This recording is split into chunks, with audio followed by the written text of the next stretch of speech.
Hi நண்பர்களே, இங்கே பாருங்கள். நம்ம இப்போது நாட்டுக்கோழி முட்டை வைக்க போகிறோம். இங்கே பாருங்கள், நாட்டுக்கோழி முட்டை எடுத்தாச்சு.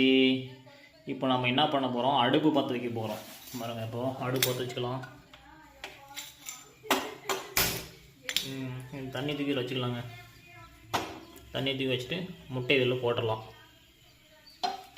இங்கே பாருங்கள், இப்படி முட்டை வெந்துட்டுருக்குது. இப்போ இன்னும் கொஞ்ச நேரம் விடலாம். இன்னும் வேகலை, இப்படியெல்லாம் கொதிக்க விடணுங்க, பார்த்துக்கோங்க.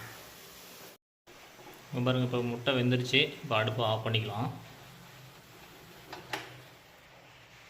இங்கே பாருங்கள், நாட்டுக்கோழி முட்டை வெந்ததுக்கப்புறம் பாருங்கள் எப்படி இருக்கு பாருங்கள். முட்டை பாருங்கள், ப்ரௌன் கலர், அப்படி மஞ்சள் கலர், டார்க்காக இருக்குது. சாப்பிட்டு போகும். டேஸ்ட் எப்படி இருக்குது பார்த்துக்கலாம்.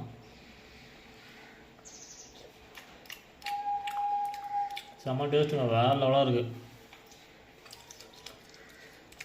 நாட்டுக்கோழி முட்டை செம்மையாக இருக்குங்க. கருவு சாப்பிட்டு போகலாம். மஞ்சள் கரு எப்படி இருக்குது டேஸ்ட் அப்படின்ட்டு.